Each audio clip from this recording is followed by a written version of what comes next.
Yo, welcome everybody back to the JV Sports Room. As usual, your host, JDino, the other half of the team behind the scenes, my man Vince. Yeah. Back from season 1, the man known for the gems himself. Welcome back, J Money, to the show. You already know, man. What's good, brother? Good to see you again, man. Yes, sir. Well, I mean, it's your first time on the panel for season 2, so Yeah. Like the whole I respect the whole Niners fitted, but can we get this for you, man? Yeah, so, that's fine, Okay. man. Straight Appreciate from it, the man. JV team. Yes, sir. Yes, sir. All right, man. Well, you know about these Niners, man. First in the NFC West, 3-2. They looking good. But, on the NFC West, it's always been a competitive conference. But I want to give a little shout out to Seahawks fans, man. Y'all got a special moment coming up this Sunday. Former Hawk Sean Alexander is being introduced to the Ring of Honor, man. I mean, the dude's done. He's been a legend on the field, man. He's played well. Amazing running back in the past, yeah, absolutely. Let's kick it off at the top, though. Not too much has changed in the standings so far. The Eagles still holding it down, undefeated still. Yeah, respect. Respect to them Eagles. They took on a Cardinals team, and they snuck away with one. Cardinals kept it a little closer than they expected it to. They punched the Cardinals in the mouth early, but they did. Questionable decision on their part, man. Coming in with your backup kicker like that, But hey, it's the game of football. Analytics and all that, that's what they're playing nowadays. So I get the call, whatever. Eagles, still undefeated. G-Men, huge win in London against them Packers. Sorry, Nelly. We had to do it to you. Saquon still running all over the place. Man, Daniel Jones getting it done. I mean, I like what I'm seeing from my G-Man. The coach is looking good, man. Nah, he's changing. Brian Dable is doing it, man. Yeah, he's bringing that whole new culture to them boys, man. Mad respect to that. For I sure. didn't see them at 4-1, We go back to season 1. I'm talking about y'all should tank and get yourself a quarterback. Come on, man. We in it to win it, man. Hey, Daniel Jones is showing a lot of grit. I will say that. That's the thing about it's most impressive to me with the lack of weapons he has to go to, man. He's showing some grit. Agreed, man. Agreed. Cowboys, another one-loss team. Still one loss. They beat the Rams. That's a huge win. Yeah. I was the only one that got that one wrong on the panel. I don't know why. I thought I was going to see more out of these Rams, but it just... It's that offensive line that's killing them. You think about it right now, Stafford is on target to be sacked 71 times. I don't think that man's going to make it a whole season to that rate. It's hard to believe he will, man. It's hard to believe. But those Dallas Cowboys, they pull out another one with Cooper Rush in Los Angeles. It looks like another week for Cooper Rush going into this big matchup against Philly, though. It's going to be a big one, man. A big NFC. Look, Cooper's 4-0 at the helm. This will be very interesting in adding to the debate of should they keep running with Cooper if they actually pull the win this coming week. Or let that. I mean, to me right now, I'm still on the side and agree a whole lot with what Jarvis said last week. I mean, you got to put Dak in there. But I'm glad they're not running with him this week. Let him get fully healthy. And if this game don't play out in his favor, they're going to see them again later in the season. So, I think Big J said last week that this past game was the true test for Cooper Rush against the Rams. Now that he won that game, I feel like this game against Philly is the true test. Yeah. And if he's able to beat Philly, gain sole possession of that division for right now, because we'd all be 5-1 at that point in time. You see how I said the G-Men are going to be 5-1. Speaking for which, speaking into existence. Yeah. Ravens going down this week, baby. But that would make so much more of a dilemma when Dak came back. I don't really know how the media would handle it, man. It would be crazy. It would be crazy. That'll be the talk of the week. But Jerry Jones, he's all right with all that noise and talk. I think you still got to run with Dak at the end of the day, man. I mean, that's great for your backup quarterback to come in and do that. If anything, Cooper Rush is going to earn himself a contract. He is. A good contract for a backup quarterback. I'm not sure where he's currently standing right now in his current contract, but he's going to get himself a little extension and get paid well for a backup quarterback. Then there's also those Vikings. They beat up on the Bears. Yeah, that was my bold call, though, for the NFC North. So, we'll see how that plays out. Though they play Chicago, but Chicago's low-key been pushing out some wins. Yeah, not enough. Not enough for me to believe that Minnesota was going to lose this game. I took them in my survival pool. Hey, I was happy to get that win. It got close in the second half, though. It did. I mean, if you took him to spot pool, you was looking at that game like, come on now, really? We're not gonna get this up, are we? Come on now. But also, another one-loss team, Kansas City Chiefs. They snuck one out against those Raiders. It was a lot closer than some thought. Yeah, I got to give it to you, man, because in season 1, when we was talking about the AFC West and just giving our analysis of it all, you the only one that really stuck by the Chiefs side. I didn't see it. I mean, I've been big on the Chargers coming into the season, but, Mahomes is really showing that Hill did not make him. For real. That he is the young GOAT that we have seen, will see, and continue to be. So, He is. Greg said it best, and I continue to say it. You got Tom Brady, you got Rodgers, you got Mahomes. You could pretty much count those teams in the playoffs, and Patty's going to get it done. At the end of the day, it doesn't matter how many weapons some of these quarterbacks have. When you're a GOAT, when you're a great quarterback, you're just going to get it done. Even Aaron Rodgers, right now they're sitting at 3-2, but he's even getting it done with these rookie weapons that he's got, and his defense is playing good, but it's not playing elite like some expected them to. So Patty's gonna continue to get it done, and who is anybody to believe that the young GOAT can't? Nah, it's facts. I mean, Travis Kelce dropping 4 touchdowns for you in the game certainly doesn't hurt. Man, what I mean? Patty said he loves that guy. He was red zone not, efficient this past game. Facts, man. For real. 7 catches and 4 of them were touchdowns. Yeah. That's phenomenal. All in the red zone. Crazy.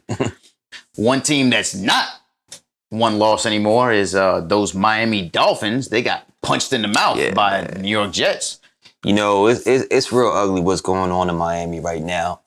And it all started with the decision to let Tua get back on the field in that game. Because this season, that squad, that offense, what was being put together was looking pretty amazing that they could come out and actually do something this season. Yeah. That one decision is now trickled down to where now you got Teddy, who, he may not be seriously hurt, but all eyes are on you right now, Miami organization, staff, and coaches and trainers. For real. Or what you're going to do with this player after what you did with Tua. Now you're running with your third-string quarterback, Skylar Thompson, going into this game, possibly. Good luck on that. And I think at this point, if Teddy's even remotely close to playing, they still probably going to bench him because, like I said, all eyes are on you.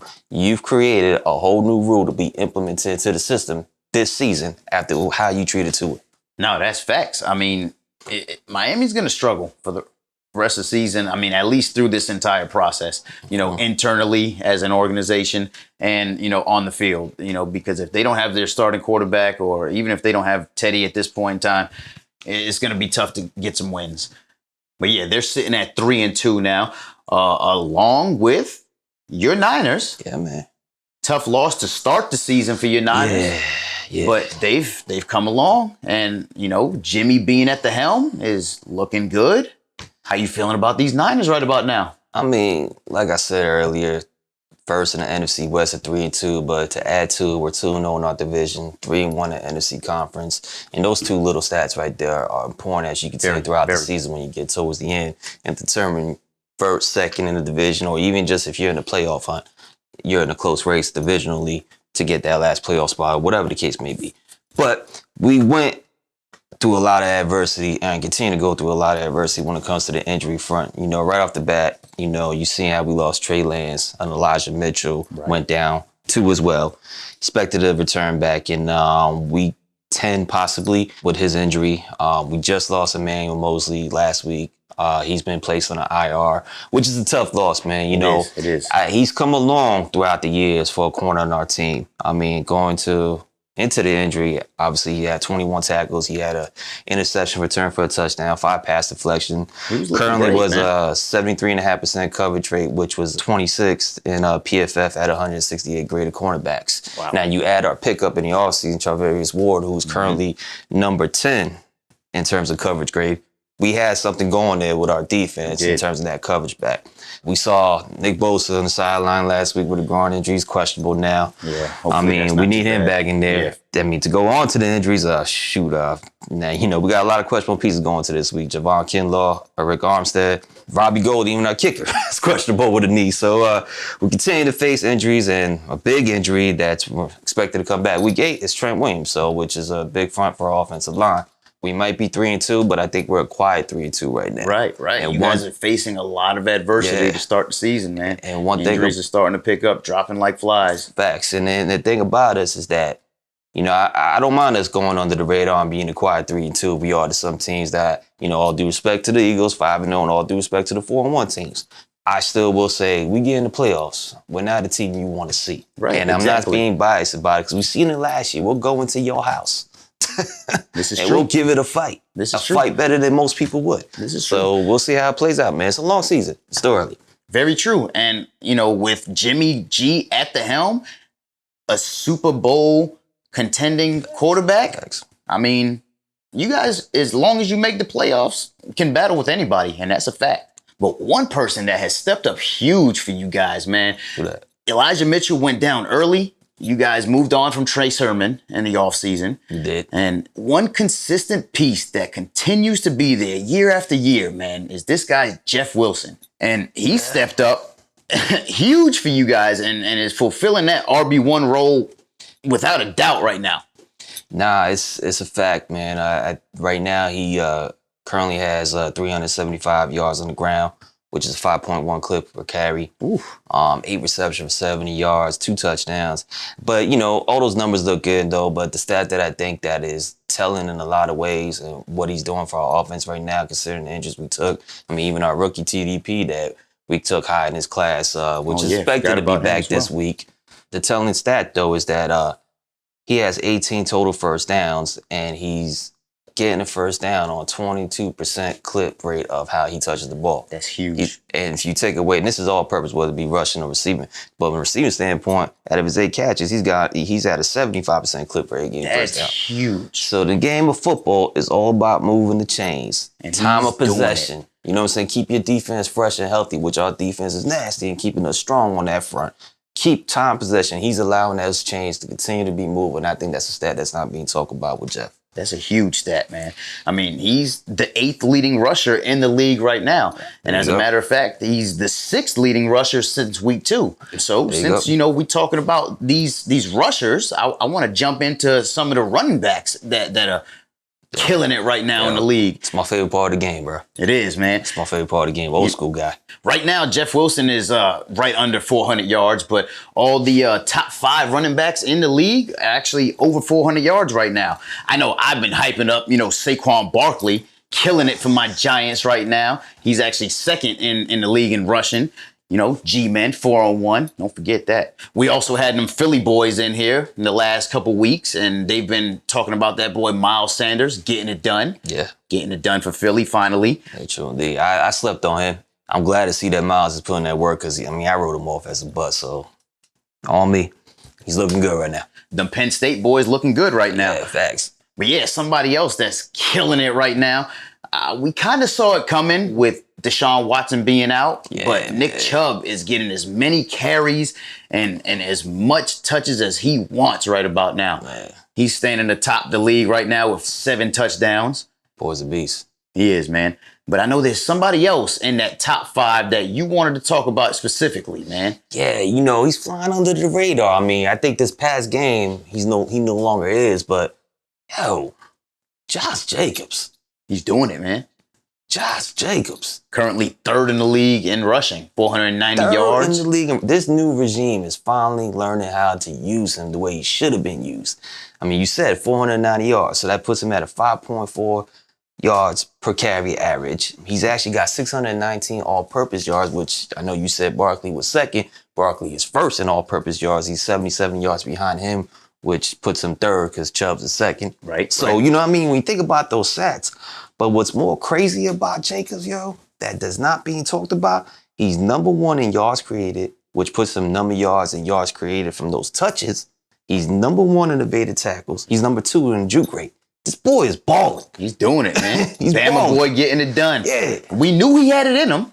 I think you hit on it, man. The coaching staff and all of that being changed. Yeah. The new regime over there in Las Vegas is doing him wonders, man. He's getting involved heavily in that passing game, and That's it right there. I love it for him. Josh Jacobs, much props. He's having a great season.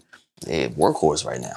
But speaking of workhorses, that boy Damian Pierce, that young boy, 5th in the league in rushing right now Yeah. to round out that top 5 that I was talking about.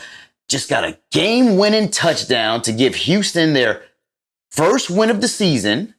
That young boy's getting it done over there in Houston, huh? Man, since week 3, man, 60 touches, 350 yards at a 5.8 yard per clip. You know, I mean, the dude's actually doing that. Like you said, 3 touchdowns. I tried telling them. You did. You did, man.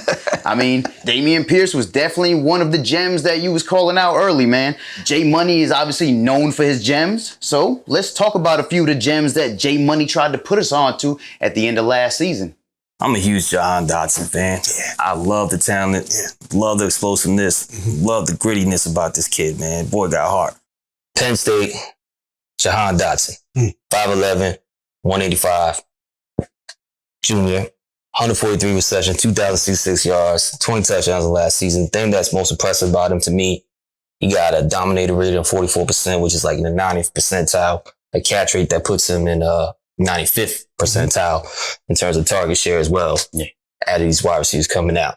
Give us one last one. We can't give him too many. Yeah, he got slept on in the dynasty rankings, and I'm so glad he fell into my hands, man. But yo, there's an alpha in Pittsburgh now. George Pickens. That boy's nice, man. That boy's looking like a monster right now, man. They actually got another gem on that team. Wide receiver. Alex Pierce. Desmond Ritter's boy. That's a late one. Let me tell you something about this 6'3", 210-pound kid. Yeah.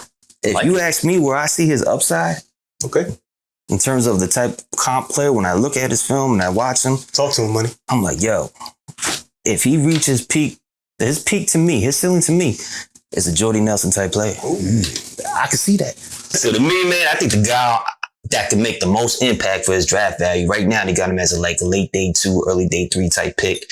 I'm curious to see what Tyler Algier can do. 5'11", 220 junior out of BYU, 3 straight 1,000-yard rushing seasons, 49 touchdowns. This cat had a 10% target rate in college.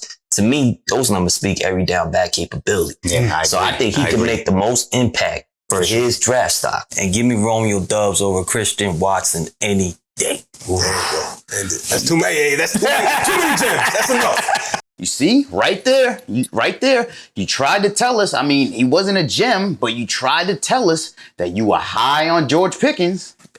I mean, to me, he was my favorite wide receiver in this class, hands down. I mean, I know a lot of hype was going into all these other guys, but George Pickens, man, that's the alpha, boy. That's the alpha of that team, in my opinion. The last 2 weeks, we're really starting to see it come along to 12 receptions, 185 yards. I mean, the crazy thing about it, he's doing this at a rate of a 70 or 74% snap rate. So when he really fills into that alpha role, when you're running 95 to 100%. What? Oh, man. And another thing about him right now, he's currently number 2 in deep targets. Ooh. So get him now if you can. Might be too late. And guess what? Kenny Pickett is at the helm now. So guess what? He's going to get plenty more deep targets. He's going to get plenty more targets, period.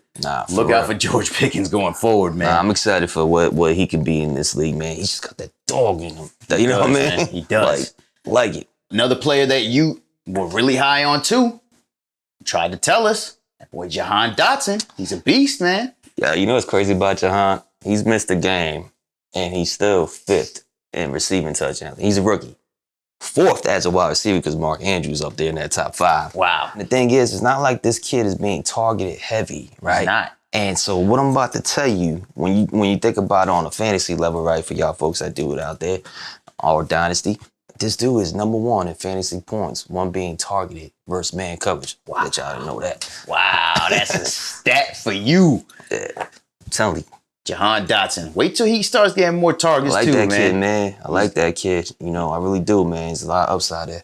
I see a lot of upside in Jahan Dotson as well. Another person that you were really high on, obviously you guys saw it, Tyler Algier at a BYU, holding it down for those Atlanta Falcons right now. I mean, he's got an all-purpose back vibe to me. You know, a lot of people may disagree and this and that. I mean, he played the Bucs last week. That's a pretty tough matchup. You know, a lot of teams, a lot of running backs aren't successful versus the Bucs when running the ball over the last maybe, 2-3 years. Right, They really built themselves a little front up there. Right, so you got to scrap those stats from last week. Yeah, last week is cool, but the week prior, you know what I'm saying? Sorry, Alex, playing against the lowly Browns, My man had 104 all-purpose yards, but what's interesting, he only did that at a 40% snap rate. So, I mean, you see the talent there in that low snap rate, and I think people don't, when you're watching the game on Sunday, you don't really see that. You're just watching every time he touched the ball, but you're not realizing how many times he's actually on the field. So that's productive on a 40% snap rate. Right. And just to see the confidence that they have in him. Yeah. Obviously, Cordero Patterson goes down, Damian Williams is down, and for them to just allow him to step in and pretty much take that featured back role for right now, the confidence they have in him, you got to love it, man. You got to love it. Facts. But another person that you were really high on, and he's starting to show face as of late. Talk to him. Pierce, starting to look good, man. In season 1, I said Jordy Nelson 2.0, right?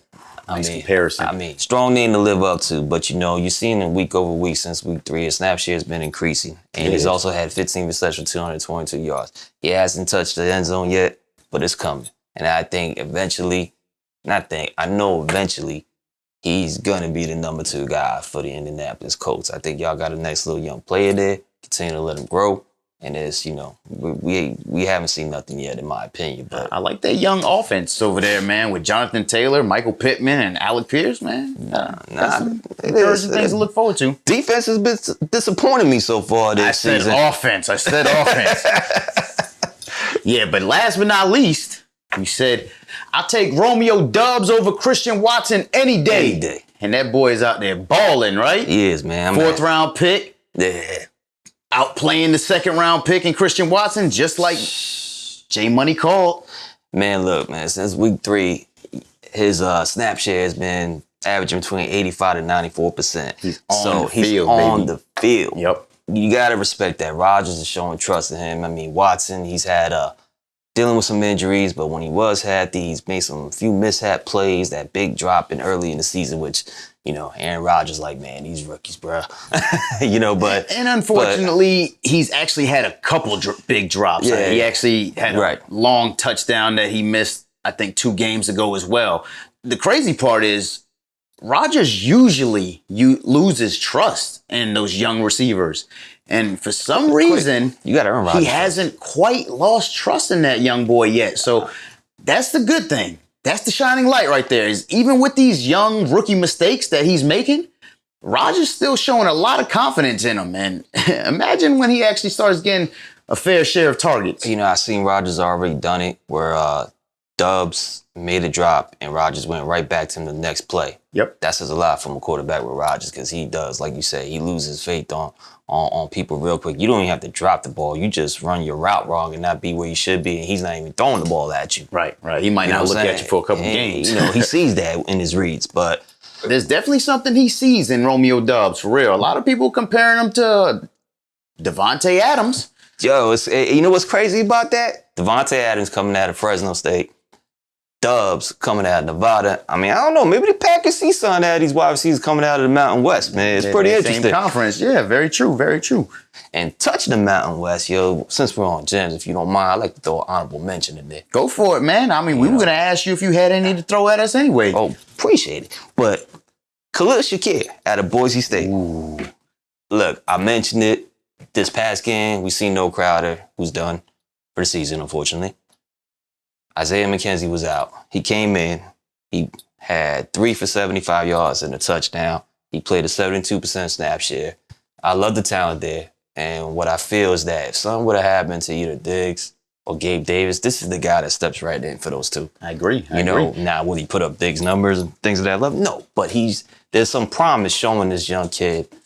I think Josh Allen, from what I'm watching, gets a good vibe with him. He does. You could tell they've already got a little bit of a chemistry, and that's rare from a rookie wide receiver trying to gain chemistry from one of the guys that's trying to be the MVP of the league. He doesn't want to make many mistakes at all this year. Not at all. So for him to have confidence in that young boy so far, I like that gem. All right, so that's the one gem you're gonna give him. That's who you guys got as gems. For right now, we doing the who you got segment. I know who I got this week. You know who you got? Man, I'm ready. Let's go. I know who I'm running with. All right. Well, got a little controversial one to start it off. We got the GOAT, Tom Brady, going to Pittsburgh to face the young Kenny Pickett. Who you got? That's an interesting game. Ooh. All right. I'm going to start off by saying like this, man. Season 1, I said this, right? Bucks are not winning the Super Bowl, and I will bet against anybody else who disagree. Ooh. Greg, don't watch the show. I don't know. The Bucks, and I'm not saying this like I got anything against Brady or anything, not respect to his game, but they dealt with injuries indeed, but they're just not, they're not looking like the Bucks that we've seen before, in my opinion. I hear you. You know, they're really pushing out these games. So I like telling me you taking the young boy? I like what's happening in Pittsburgh right now. I'm glad they made the transition there. I mean, I like this game last week against Buffalo. That this young boy just wasn't scared. He was ready to fight cats. Yeah.